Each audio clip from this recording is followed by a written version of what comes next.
final push, down the stretch they come, I guess is the word that you'd use when you get at this stage in the race. So next person who's going to speak is Steve IGO. Steve IGO heads up our Entrepreneurial Institute and the CHILL Lab, which is the Cardiovascular Hemodynamics Imaging Laboratory. I think many of you saw him running that pump up in the MRI this afternoon. Tell you a little bit about the idea is that a lot of people like Neil have occasional brilliant ideas, and then we talk about it, and then he goes off to do the next case, and that idea is lost. And so some of the idea was to have somebody like Steve that the busy clinicians could hand off the idea to, and Steve could do some of the background checking and then run the traps on the IP. And so he's been doing that for several years, and he also runs the Pumps and Pipes program. And so he's going to talk about some of the work that was done in collaboration with, partly with NASA on radiation safety. Steve.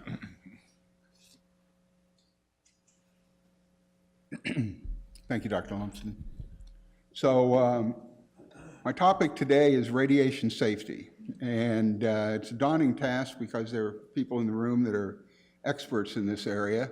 But I do want to touch on a couple of areas today of some research that we did starting back in 2015. What led up to that research, and then some of our results. Some of it's still preliminary, and I'll just touch on that briefly. I also plan on touching a little bit on our Pumps and Pipes program in a couple of different ways, which will be kind of sprinkled throughout the talk today. You may look in your program and see that this was supposed to be an hour's talk. We're going to shorten that up so that we can get Naveen onto the program here this morning, so I won't be up here for an hour. So what I'd like to do is start out with telling a heart surgeon story. This is Dr. Edward Ted Dietrich. He trained here. He trained with Dr. DeBakey. He was a staff surgeon here.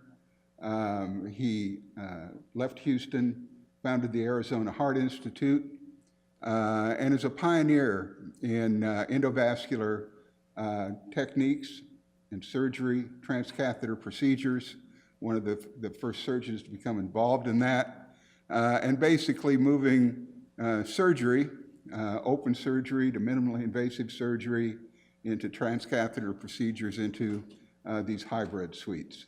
So I think that Dr. Lumsden may have shown this short little video yesterday, but I thought it was important to maybe start out with this today, kind of leading into this area of radiation safety.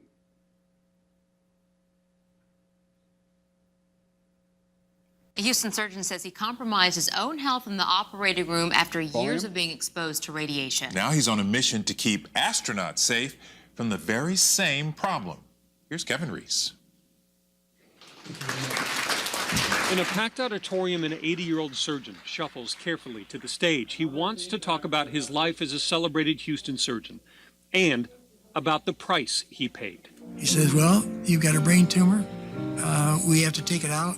This is Dr. Edward Dietrich. He has a brain tumor, has had surgery twice, and blames the tumor and cataracts on years of being the surgeon, exposed to radiation from pioneering X-ray guided procedures that he helped develop. And we didn't know anything about radiation. We were surgeons, you know. So I was being radiated from dusk to dawn, not even thinking about it. We had to do what we had to do. We wanted to make patients well. Didn't even think about ourselves. But now he and this room full of experts are thinking about someone else.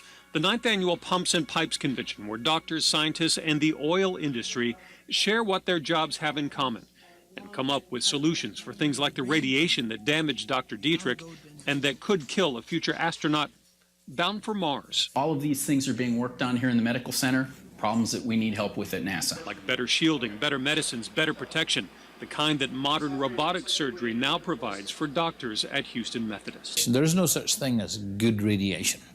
And so that's really the message that needs to come out of this, is whatever we can do to mitigate it is important. And so an aging surgeon with a brain tumor. I feel 60, but unfortunately I'm 80. Hopes the science now keeping him alive can do the same for whoever sets foot on the red planet. Oh, I'd make any contribution to help him, for sure. Contributions so that long after he's gone, he might still be saving lives on a planet very far away. In the Texas Medical Center, Kevin Reese, KHOU, 11 News.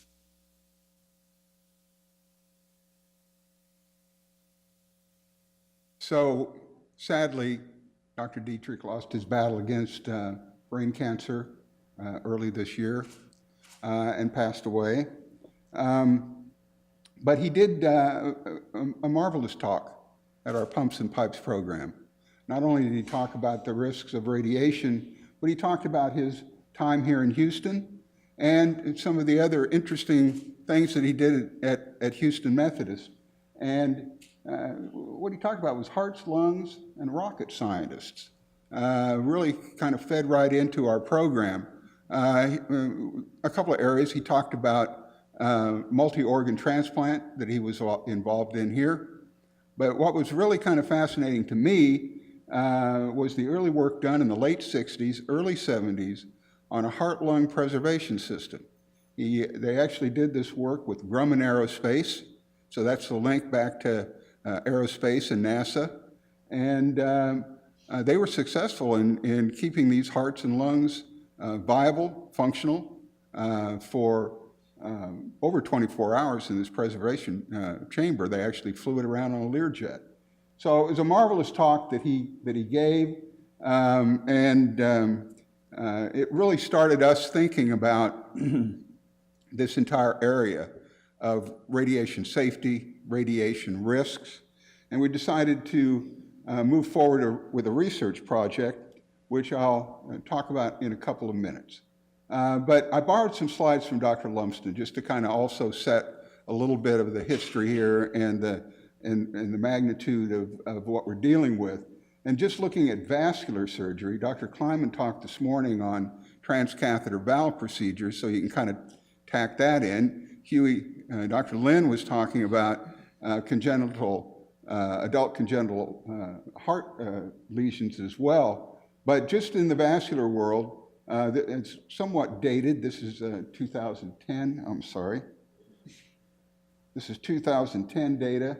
But carotid stents, aneurysm repair, carotid endarterectomies, peripheral arterial interventions, and then the number of cardiovascular surgeons that were involved. All of these numbers have simply increased over the last decade, and adding in these other transcatheter procedures, as Dr. Kleiman and Dr. Lin talked about this morning, have moved us into the hybrid operating room. And as Dr. Lumsden summarized on this slide, this is where it all happens. So it does involve comprehensive imaging, resource integration, and advances in modeling, which Dr. Lin talked about this morning, image fusion, and other hybrid approaches to all different fields of surgery. So where does the radiation come from that we're going to talk about here? Direct exposure, scatter radiation in and around the X-ray device, and scatter from the patient themselves. It's variable, patient factors, the type of operation being performed, and the imaging modality, and we'll talk about that a little bit more going forward. So what are some of the risks? And we're going to talk about the risks to the interventionalist, and certainly cataracts have been reported and seem to be an increasing problem in the interventional community.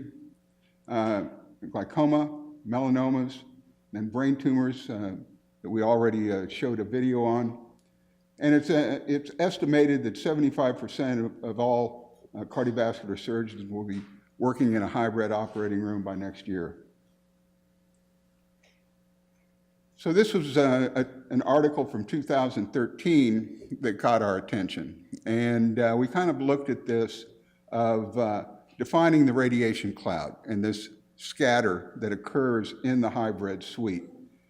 And when we looked at their data, which is pretty much just two-dimensional, computational, we were interested to see that the position of the X-ray source had an effect on the radiation cloud, whether it be in the oblique position, AP position, or in the lateral position. So we decided to see if we could expand on this work with what we had available to us in the hybrid suite. This kind of moves into 2015, which was the time that we really became interested, and once again talking about brain tumors being reported. This report came out on occupational exposure to ionizing radiation, the risks that were associated with these procedures to the interventionalists. This was also a report from 2015. As we moved into our work that we did in the hybrid suite, we were using real-time radiation dosimeters. These are wireless Wi-Fi enabled devices. We created an array and a matrix that we could map the cloud in and around the operating table. Data was collected for various imaging modalities and scenarios, and at the end of the day, what we really wanted to accomplish was try to visualize what this looked like. So we had a really bright biomedical engineering student who's now in medical school at Texas A&M, and he worked with us for that summer along with Panraj.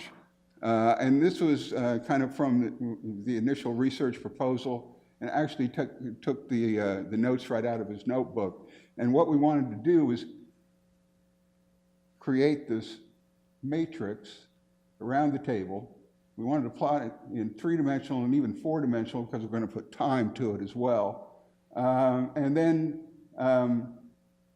actually map out the radiation levels. So once again, we were using the ray-safe devices, real-time dosimeters. This was what we wanted to do with using a heat map. This is what we were proposing at that time around the X-ray source and system. And then, of course, we had this matrix that we decided to, this was the only way we only had a finite number of these badges, and so we had to constantly be moving them around as we gathered the data. We had a cadaver that we used, and you can see that there are 2 badges on the cadaver at the head and in the groin area here. These are the 7 badges across the top here. On these holders, we could actually position them so that they were always pointing toward the radiation source. And then we would just simply move this up and down, and then back and forth, in and out, and acquire the data. And this is what it looked like. This is a kind of a cartoon, but this is the data that we were able to generate to create this cloud. And this is an AP view. This is a right anterior oblique view. I'm going to go back so you can see the comparison of how the radiation doses increase with this particular view. And then the right lateral has the highest degree of radiation. This is a different view from the head. AP, oblique, lateral. And then we put isobars to this and tried to look at exactly where the cutoff points were. And a couple of points that I want to point out, I've highlighted certain radiation levels and where they are. And you can see as we move forward from a AP view to a oblique view, radiation increases here, and the lower doses move farther out beyond the head.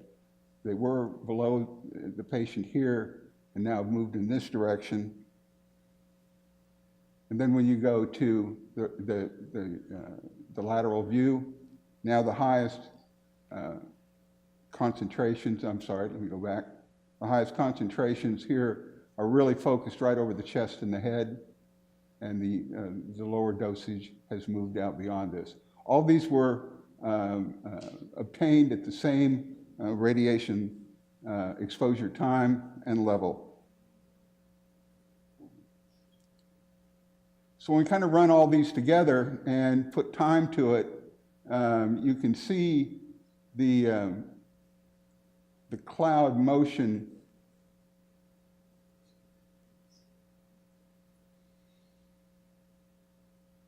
around the patient.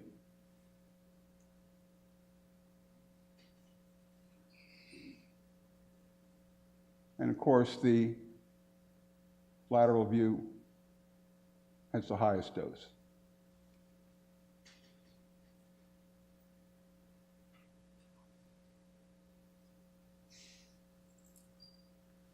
So I'm going to talk a few minutes about some work that is ongoing right now. And this is not a human, this is a mannequin.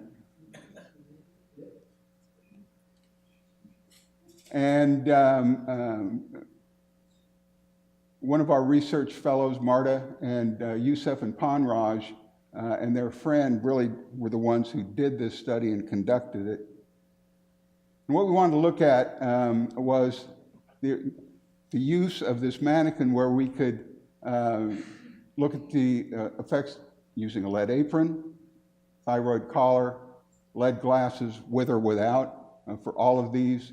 And then we wanted to look at the physician around the operating tube, either simulating where a surgeon would stand, where the anesthesiologist would stand, or even the echocardiographer would stand. And then we wanted to look at doses to the eye, the thyroid, the chest, and the groin area. So we looked at these different positions, and we had different distances away from the operating room table. And not surprisingly, the farther you moved away from the source, the less the radiation. And this data is, and this study is still ongoing. We'd like to repeat this study again with, in this case, we had a rather small cadaver. We'd like to use a larger cadaver and repeat this at least once or twice more.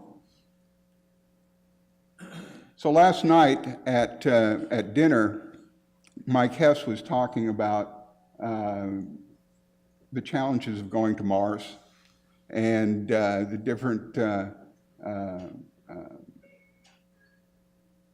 results that they've seen from previous space missions, either with exercise and so forth. And at the end of dinner, Dr. Lumsden asked the question about the risk to in this particular study to Apollo astronauts. They're the only ones that have ever been in deep space, beyond the Van Allen belts, exposed to constant 24/7 ionizing radiation. These missions usually ran for a week to 2 weeks, and what they saw was, compared to a age-matched population, the risk of cardiovascular disease and dying actually was increased by 43% compared to the general population. And this dose of radiation that they looked at and simulated in animal studies, they did this on mice, was that they were able to see that there was an effect on vascular endothelial function. So going back to the moon, going back, and certainly if there's anticipation of going to Mars, this is a real challenge for NASA. They really don't have a good way to shield for these missions, and it's going to be an area of continuing development for them. based on this, they also became interested in real-time dosimeters. And so they actually came here to Houston Methodist. They brought their equipment. And once again, you can see that Ponraj and Youssef were right in the middle of everything. Their systems were not wireless. They had to be connected to a computer. They were also much larger in size than these are the badges that we use. This is the NASA badge here. And you can see there was quite a bit of equipment that they had to bring along with them to get this badge to work. However, what we saw at the end of the day was that these particular badges were getting close to the same results that we were seeing with our badges. They seem to be less sensitive than the badges we use, and they were extremely interested in the badges that our physicians use every day. So the Cath-lab of the Past, this is Dr. Grunzig performing a coronary procedure, and you know, his PTCA balloons were almost, some of them were even handmade. But this is kind of the past. Cath-labs of the present, the Cath-labs of the future. And the reason I show this is the Corindus robot system.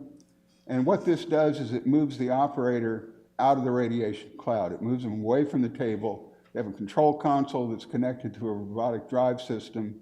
And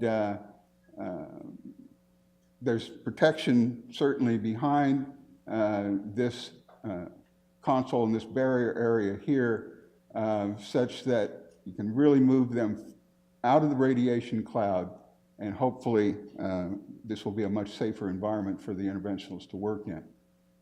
So, tumors, bad backs, cataracts, this is kind of the interventionalist world to a certain degree, and there are ways of moving the physicians out of the radiation cloud and perhaps not having to use lead would be a huge advantage.